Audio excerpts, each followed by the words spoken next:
Hey, welcome to the Closing Beat, everybody. Happy Thursday. How you doing today? Hope you're having a great day here today. Can I share a quick, funny story with you? This just happened. So there's a nice restaurant in town. Every town has a nice restaurant, but I love this restaurant, and we've been going there for like 10 years. So it's a real treat, like when we get to go, and like the food's amazing. We make a whole thing out of it, and so they made this drink, and it was called the Millionaire. It was like 10 years ago, and every time we go, I'm like, do you have anybody here that like remembers the Millionaire, the drink? And they're like, no, maybe so-and-so or whatever, but they don't really take me seriously. So for the past couple years, I've been on this mission to figure out what it was in this drink. Somebody has to know there. Surely they got some old menus and stuff. So I slowly try to get to know the waiters and waitresses and stuff, and nothing, man. Nobody would go the extra mile and figure it out. So 2 months ago, we were there having a quick dessert, and we got some drinks and everything, and I saw that the host at the front looked like a new kid. He was just kind of a scruffy looking kid, and I'm like, So I'm like, I have an idea. I text my daughter, and I'm like, wouldn't it be cool to work at this place? Like the nice people you get to meet and everything. Who knows who you might run into, And she's like, that is cool. So I told the bartender, I'm like, I'm going to send my daughter in to apply. She's looking for a job, she's got experience and everything. He's like, oh, yeah, that'd be cool. So my daughter gets the job about a month and a half ago. I let some time pass a little bit, I'm like, hey, you meeting anybody there yet? She's like, I'm getting to know the bartenders and stuff, the different waiters and stuff. And I'm like, ask them if they've heard of this drink called the Millionaire. They used to have it. And she's like, all right, whatever. So I let it drop a little bit. And then after a while, I'm like, hey, maybe see if you can find somebody that's got this drink there. So she's been digging around, and I keep pushing. Mission accomplished. After the last couple years of effort, she finally gets the ingredients to this drink. So cheers, right? Am I a bad father for doing that? Like the sneak attack way to get the drink? Oh man. Awesome though. Hey, we're financial advisors here. We are honest people, and we do a show here, Closing Beat, every day. We're also playing a game. It's called Guess the Dow. You can go ahead and take a guess if you want to go there. If you're the closest without going over, you guess the Dow next week, we'll send you a $100 gift card, no questions asking. Hey, thank you so much for thinking of us at Jazz. A lot of people have been opening accounts and transferring accounts in particular, and means the world to us, right? I mean, we're small fish in a big pond, doing everything I can to show you guys that we have the sort of materials, the background, the data and everything to support investing for you, and so we put everything on the website, our portfolios and everything, and I really appreciate you guys keeping us in mind. A lot of referrals too from people watching this show, so thank you very much for doing that. Every day, just try to give you the the best that I can. So I'm going to do the same here today, and we'll go right through it. So you got the markets lower by 74 points. You got the Dow lower by 746 on the NASDAQ. Just kind of a quiet day. Like if you missed today, you wouldn't really worry, right? We had actually a customer come by, and I'll share it with you. It was from Ohio. Brought us some homemade Buckeyes. I did like the Buckeyes, man. Went to Ohio a couple months ago to ride some roller coasters, and so he stopped by. He also brought by actual Buckeyes. I never knew these existed. These are nuts, I guess, that fall from a tree, and they're called Buckeyes. They look just like the chocolate version. And then, of course, sent us a bottle of wine here from Ohio, a little Cabernet. We'll open it up when we do the class. Every week we do a class for our customers, the Wine and Wealth class. And we're actually building a studio just for Wine and Wealth. It's behind this camera, like very close, right behind this camera. It's like a bar sort of setup and everything, so we'll be doing that here soon. But so thanks, Mark, for bringing that by. But otherwise, it's kind of like a day to just hang out. There wasn't a lot to go on. I've got a lot to cover, so I'll just dive into it and we'll go. Existing home sales came in better than expected. Initial jobless claims came in a little higher than expected, but we're sitting near record lows. I've shared that chart with you before.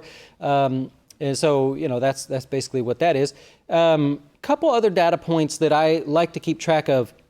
The first one is fund flows, right? So every week, ICI puts out a report of all the mutual fund flows and ETF fund flows. Basically, it's just a fancy way of saying money going in versus money coming out. What's the net result? And they track them by ETFs, equity ETF, bond ETFs, mutual funds, equity mutual funds, and bond mutual funds as well. And last week, I just noticed that it stood out. $18.1 billion went into equity ETFs, meaning people were taking risk. They were happy with the market where it was at, and they put in $18.1 billion. Remember, whenever I give you a number, you're supposed to say, hey, Is that high? Is that low? What does that mean, Dustin? Don't just give us a number. Where are we landing with that? That's near a record, right? If you go back, there's only a few other times that that's happened. It's a very much near a record amount of money going into equity ETFs. The problem is it's usually a contrarian type indicator, meaning what the masses are doing tends to be a little bit off, so the markets tend to underperform a little bit. If you want the markets to pull back, then that's good news for you, but record number there. Also, there's something that's been going on for a while here where they survey investors and they try to gauge their level of bullishness. I believe there's a bearish one as well, but it's from the, I don't know what it is, AAII, I forget what they're called. But anyways, there's this interesting trend where people are less bullish, but the market keeps going higher. I actually got a chart here if I could show you. There you go. So here is this investor sentiment number. It's smoothed out, though, using a 50-day moving average, essentially. So it's not each and every data point. It looks like a mess if I do that. So it's a smoothed out report. And in the background, you've got the market. Well, since 2019, when everything fell at the end of the year, people have been getting more and more bearish on the overall market. Or I guess we have to say less bullish. But yet the markets keep tearing higher. So what does that tell you? If you know that fund flows are at $18 billion last week, that's only 1 week's worth of money, by the way. If the fund flows are $18 billion, but people are less bullish, what's that mean? They're chasing. These are people that have been getting left out, and they're like, I guess I got to invest in the market. I guess I got to put some money in there and just keep going. They're chasing. What does that mean? When things get weak, they'll be the first to go. Right? We went over all the fund flows when the markets were collapsing there at the end of December to kind of illustrate the people that were diving out. Those were the people that just got in, right? So that's the scared money kind of going in there. It really gives you a feel for what's going on. And the actual correlation between the market and the bullish sentiment has hit a low here. Since 2017. That's the least correlated that it's been. We're going to play with this a little bit today, if you don't mind. Anyways, let's go over into the markets here. I didn't mean to ramble on just a little bit. Let's go over to the stock market here. Here's the S&P 500. Ho-hum kind of day. Just back and forth sitting right here. Give us a reason to buy highs, and it seems like people are willing to do that. Give us a reason to take some profits in the short term, and it seems like people are willing to do that as well. And so the stock market's just kind of holding out. It really just feels like there's not much to expect there. We'll go through a few of the different sectors. Well, let me go to oil. The price of oil spiked late in the day. The support area around the 200-day moving average keeps holding. If I can just flip over real quick without messing this up to a 5-minute chart, early after lunch, about 2 o'clock time here, you saw the price of oil just go bam, like in a couple minutes. These are every 5 minutes. Every candlestick you see is 5 minutes. So in the course of 10 minutes, it went from negative to back to break even, then a little positive on the day. There was news that the U.S. military is actually sending military assets over to Saudi Arabia. That news coming out immediately shot up the price of oil. So if you happen to be following along there, support holding. Let's back out a little bit. There's that support we've been talking about. For now, the technical personality of oil remains true. A lot of people were focused on that. Bonds were a little higher today. You got a bit of back and forth action going on there. So people are a little bit sort of like, yeah, what do I do with this? In the short term, yields moving a little bit lower. Yield curve flattening, by the way, if you care. And then so short-term bonds as well. Slight little spike up on those, which means the yields were moving lower. Today, with yields moving lower, there was nothing new to report in terms of the sectors that were participating. Utilities got a little spike on that one. Here's the XLU hitting new highs there. Actually, 12 of the 29 new 52-week highs today were utilities, so a lot of those stocks continuing to do well. As we've seen before, REITs do well when rates move a little bit lower. Same thing, that happened again today, but again, back and forth. If you were to overlay a chart of bonds right in here, you'd see a similar picture in terms of the really short-term price movement. I don't know that there's anything to derive from that. Just, you know, it's sort of business as usual today in the stock market, would be the best way to say it there. Home builders got some good news today, so they were up about 0.4% on the day, continuing their uptrend. Raymond James basically upgraded the whole sector. Raymond James it's kind of funny, actually. I don't know if you guys care about this stuff. It's sort of funny. KB Homes, he upgrades KB Homes today. Stock price hits new 52-week highs. Lennar and Toll Brothers were the other ones upgraded today. Lennar didn't hit 52-week highs, almost there. And Toll Brothers looking well.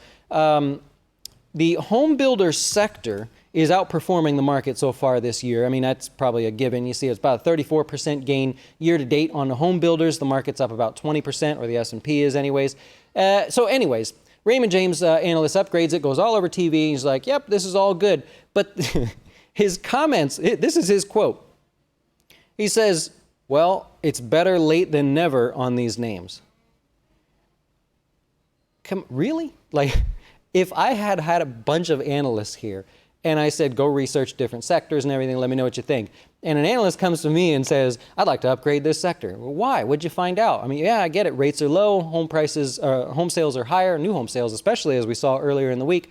But if that was the quote they wanted to put in the paperwork, well, it's better late than never on these names. I don't know how much I like that comment there. But anyways, that helped. So a lot of those stocks today had a great day. Home builders in general, although the XHB is not fully comprised of home builders, that one did well. Communication services, a little bit lower on the day, lost about 1%. But if you dig a little bit deeper, look, anytime you see the XLC or the communication services sector weak, you basically just have to go look at Facebook. It's like 19 or 18% of the sector. Facebook was a little bit lower today. I don't know that's a big deal. I think we already knew this news. Department of Justice is going to open up antitrust sort of investigation on them. It wasn't new news. It was just official news, finally, after a little bit of thought there. So that was that. Peloton, you're not going to see much here on the chart, but Peloton goes public for the first time today. They priced at 29, which is above. That's off the charts here. They were way optimistic on their pricing there. Priced themselves at an $8.1 or $8.2 billion valuation. I'll get to that in a second. $27 where it actually ended up opening up on the day. $25.75 is where it finished, so investors got the final word there as to what they thought the real value of the company was, at least on the first day. Down about 11% on this one. The company loses $200 million on $1 billion in total sales. So you bring in $1 billion, you spend the $1 billion, and then you lose an additional $200 million, and yet we're worth $8 billion? I don't know about that valuation. I think Wall Street's thinking the same thing there. We're not in that type of we're not in that part of the economic cycle where people go, yep, they'll figure it out. They're going to make a profit, love the company, love the commercials. As soon as they start paying for the music they're using, this should be great. We're not in that sort of economic cycle, I think, at the moment. And so, Peloton a little bit weak on day one. KB Homes, we talked about already, hit 52-week highs. They also had earnings. A little bit mixed on earnings. Their net sales is what people focus on for the home builders, right? Overall net sales for the previous quarter came in sharply higher. Did I save the number there? 20-something%. 24% rise in net orders, actually, for KB Home. So looking good for them in the short term. Earnings as well. ConAgra reports earnings. They beat on earnings, just a little bit lower on revenue. They look like they got a pass on that one. Organic sales, which is something a lot of people track on this one, also just a little bit lower, but it still broke out of this sort of sloppy range there and held its own, up about 3.6% on the day. Let's go over to the cruise lines. I'm sort of dying to go on another cruise. Maybe I get a discount at this point. Carnival Cruise reports on earnings. Basically, it was fine. They just lowered their guidance going forward. And I was reading through it just for fun. I went through and I just, like I said, had extra time today. Went and read through it, read this. I was like, what do they spend on gas? Like, Carnival, they're all over the place. They're all whipping around back and forth. What do they spend on fuel costs? I don't even know if you guys would guess what they spend. So last year they spent $1.6 billion on gas. That's a lot of money.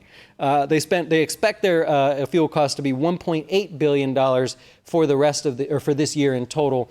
So a little bit of rising costs there. They're also spending a lot of money in the Grand Bahamas to build new ports. That's good news, I think. But in the meantime, a little bit of a hit to the balance sheet. 8.5% to the downside today. Naturally, Royal Caribbean took a little bit of a hit on that news as well. Just competitors feeling sympathy for the same sort of weakness. The question being, will their costs go up a little bit as well?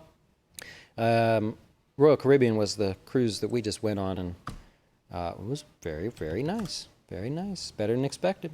McDonald's basically flat on the day. The action is going to be at Beyond Meats. Beyond Meats is partnering with McDonald's to test a 12-week test. They're going to do a 12-week test. It's in Canada. It's not in the U.S. of something they're calling the PLT instead of the BLT, the PLT. And we'll see. 28 stores in Canada. Yep, I nailed the stats on that one. So there you go. Beyond Meat's a little bit higher today. There you go. Nike, we talked about earnings yesterday. Just getting a little bit more follow-through today. If you happen to be someone that owns it like we do here in our fund, one of our funds. You've got good follow through today. You like to see that. It got a little extended on itself there from earnings today. People didn't care. They still wanted to buy the stock after reading the news and getting excited about it. So the stock's still moving higher. I like it. The brokers, a little bit lower today, E-Trade and TD Ameritrade. So E-Trade lost about 5%, Ameritrade, 6.5% in that same camp there.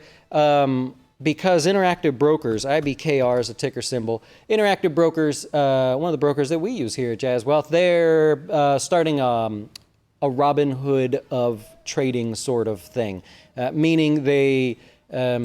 it'll be free trading, you know, like you do on Robinhood. You just buy and sell and it's all free. Remember, why is it free? Like, how come they're offering all of this for free? There has to be a catch. There's not really a catch for the retail consumer as long as you're okay with some of the order fills and everything. But I did a video on this to show you, how does Robinhood make money? It's actually really interesting because we place our orders here the exact same way as Robinhood. So kind of interesting, actually a little bit better in my opinion. All public record, by the way. You could look up the whole entire thing, but I did a video on that one. So because of that announcement from Interactive Brokers, you had the traditional retailers that charged the commission, you know, the $5-6 a trade. They took a little bit of a hit today. I just pulled up E-Trade and Ameritrade for you. 65.3% of the S&P 500 still above the 50-day moving average. That number's been more volatile than usual. We were at 67.3 yesterday, and remember we said there's just so many stocks right around the 50-day moving average in the S&P 500, and so it's going to be volatile for the next couple of days until those either make up their mind and move lower or hopefully move a little bit higher. 29 new 52-week highs today. Like I said, 12 of them were utilities. You now understand why. Not such a big deal there. You also had Whirlpool. I believe it was an upgrade today, WHR. That broke to new highs as well. Looking good over, you know, since the tariffs really started with them. These guys were the first to sort of get hit on the first round of tariffs. They've recovered quite nicely there. I believe they've been able to raise prices and stuff without too many people complaining. The two semiconductors from yesterday, KLA 10 Core, which is CLAC, and I believe LRCX was the other one. They also hit 52-week highs as well. Looking good there. There were just a handful of new lows, 4 new lows on the day. They came in the space of like the broadcasters, CBS, just weak in the short term here. There's a lot of competition, right, between NBC's Peacock, Apple Plus, Hulu, all the ones that already exist. There's just a lot of freaking choices out there. So some questions on that, how that's going to hurt people like this, as well as the Comcast Roku killer there also coming out. So Fox was also lower on the day as well. Netflix is one of our stats trades we're tracking at the moment. Didn't really do a whole lot today, down about 0.5%, not a big deal. This is day number 3, so we've got 2 more days for this stock to actually move. We only need we need basically 2% from here. So far, so good. We'll see what happens over the next couple days on that one and keep you posted. I only have a few other things to share with you, and then I'll take any questions you might have. Tesla, there was apparently an email that was leaked today. 6% gain to the upside because Mr. Tesla said, Mr. Musk said, we have a real chance of hitting 100,000 cars for the quarter. 100,000 cars. They got a real chance of doing that. Well, if they sort of intentionally leak that, that could be a hint. If it did sort of sneak out there, then good luck. They got a lot of work to do before the end of the quarter there. Not too much longer to go. And if I could point out pot stocks today, they actually really didn't move a whole lot. But if you follow the pot stocks, they got a tiny little bump there for a second. The House passed a bill that says banks can now work directly with cannabis companies. So they're not legalizing marijuana. They didn't even focus on that. What they're saying is, okay, if you're in one of these states and you're a cannabis producer, dispensary, whatever, you're having this issue because you get paid, you can't go to a bank. The bank's giving you a lot of grief. They're like, we don't want to touch it because federally it's still against the law. Well, the House passed a bill today that said, look, we just let them do it. Let them work with banks there. And it's largely expected to pass in the Senate. I believe it already has over half the support there. So we'll see. I would have thought the pot stocks got a little bit more of a boost on that. Every one of them was negative besides Tilray, I believe. So, yeah, I think that's it. That is actually all I have for you there. So some interesting news, some stocks there. I'm open to ideas, too. If you have a better format or some other interesting thing you want me to cover on the day, I basically cover it all here, and then I sort of pick and choose like what's interesting to share with you guys. But interested, yeah, always open for ideas. Tesla to make electric ships. Oh, you saw the 100,000 email. Yep, there you go. Gotcha. margin calls. I'm not sure what you mean there. Yeah. Cool. Rite Aid up in earnings, shot up, sold off the rest of the day. Off the sell-off story and stock sentiment was just... also, Micron. I know they're not in the same category or anything there, but also Micron was in the news after hours here. So Rite Aid, price cut. Analyst moves their price target from 12 to 7. It looks like there may have been multiple analyst adjustments there. I just see the one for $7 there. Initially, yep, you're right. Initially higher on the earnings beat there. Looks like a couple analyst comments there took care of it. Oh, they did reduce their guidance a little bit for 2020.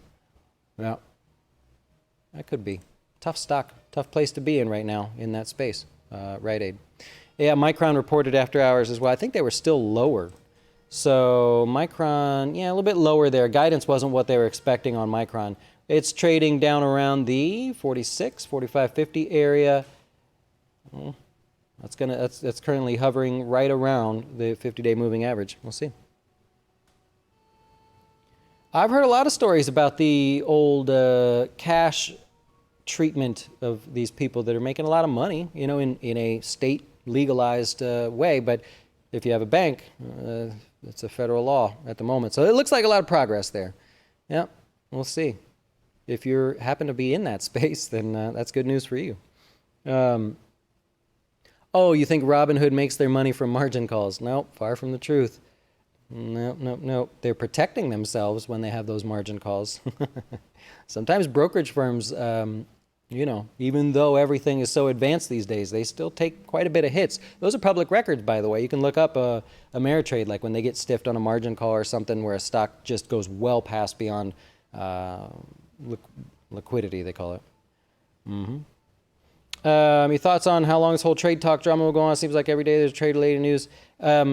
Honestly, it just if there is a deal already in the works, I don't think they really announce it or make a big deal out of it.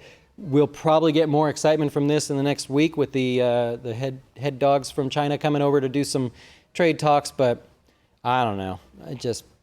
Some days you feel like, okay, they got a plan. You know, they're playing us, right? It's all worked out. We're all going to be friends. And then other days you're like, they're winging it, man. I don't think they really know. I think we, as watching the news or whatever, I think we have a better feel for what's going on than they do. It just depends on the day, really, there. We got the comments yesterday. Trade deal could happen sooner than you think were the actual words, which is what the market responded to. We're talking about Social Security tonight in the Wine and Wealth class at 8 o'clock. Some interesting stats there. Myths, really. Things that people get wrong that we got to kind of set the record straight because I don't like what I see there. I see a lot of people making some decisions we could do better with.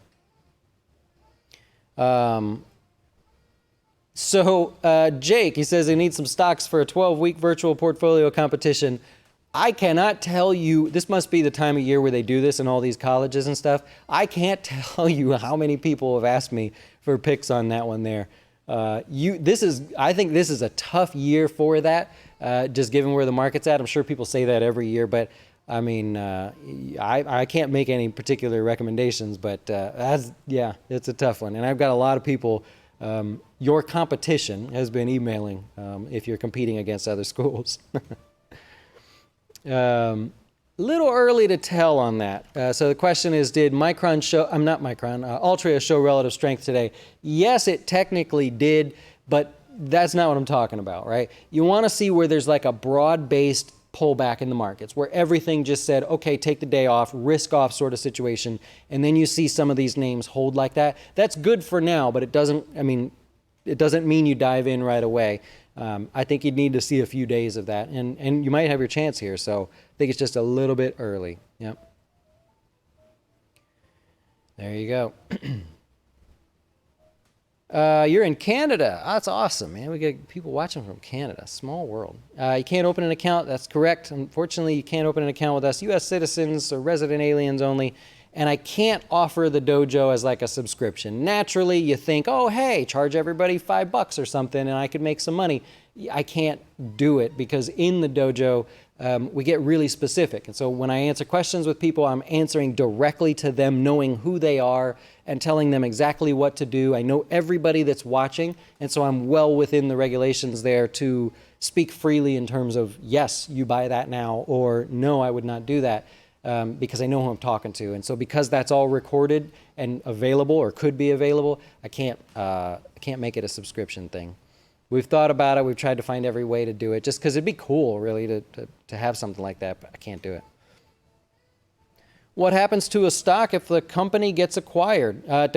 Every situation is a little different. It depends on what it is. If it's a cash buyout, a stock buyout, if you have the stock, you don't have to do anything with it. You can choose to sell it if the stock price moves to where the closing price is and you think the deal's not going to go through or something. You could choose to sell it, but otherwise, if it happens without you knowing, then the brokerage firm takes care of it. If they buy out the shares, that's fine. If the shares get converted partially to cash and partially to new shares, the brokerage firm will take care of it for you. It doesn't change anything for you.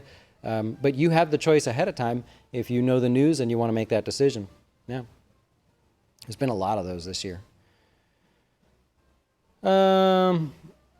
Why do you see recession on various markets? Recession's a hot topic, right? When people say recession, you focus, right? Eyeballs turn and you pay attention, and they need that. It's how they make money.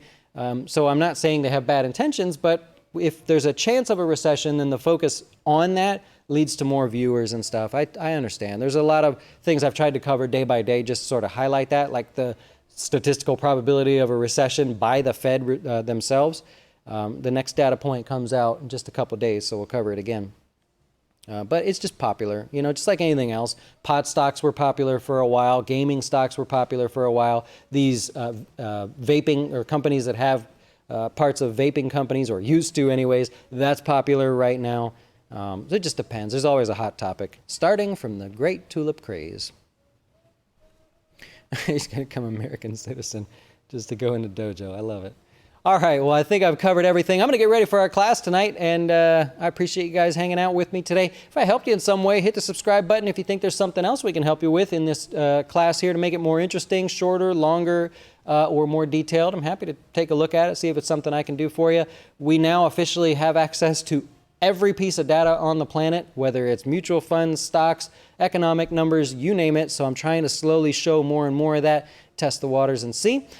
Tomorrow, although I promised today, tomorrow the FinTips video, which usually we don't have one on Fridays, will be on the Dave Ramsey funds. So we actually went through every single fund. I'm going to show all that data, and I want this to be more of an interactive sort of thing where we can work together to see if we can tighten up on what he's already put out there, if you guys are interested in that, and see where there's either room for improvement or where you can find actual funds that may fit the bill for what you're looking for. So we'll do it tomorrow. It's going to be a longer one, right? Because there's a lot of data to share, and we actually pulled from over 69,000 different mutual, I think it was 72,000 mutual funds to filter it down to exactly what the man's talking about. So we're going to put it to the test, and we'll be back tomorrow to do that with you. Of course, the closing beat Friday, but we'll do that tomorrow. We'll see you guys then. Enjoy the rest of your day. If you're one of our customers, we'll see you in a few hours in a dojo. Enjoy. Hey, wait! Before you go watch one of our other great videos, have you had a chance to see our new FinTips videos? They focus on one topic at a time, covering investing, personal finance, and anything that can quickly help you with your dough. Best of all, we'll keep it real short, because we know time is money.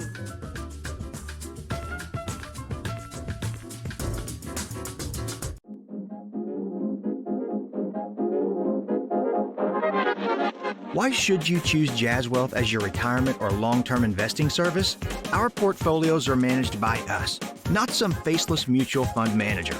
Our private classes will teach you everything about investing and getting your dough straight. Best of all, our fiduciary standard means your best interest comes before ours.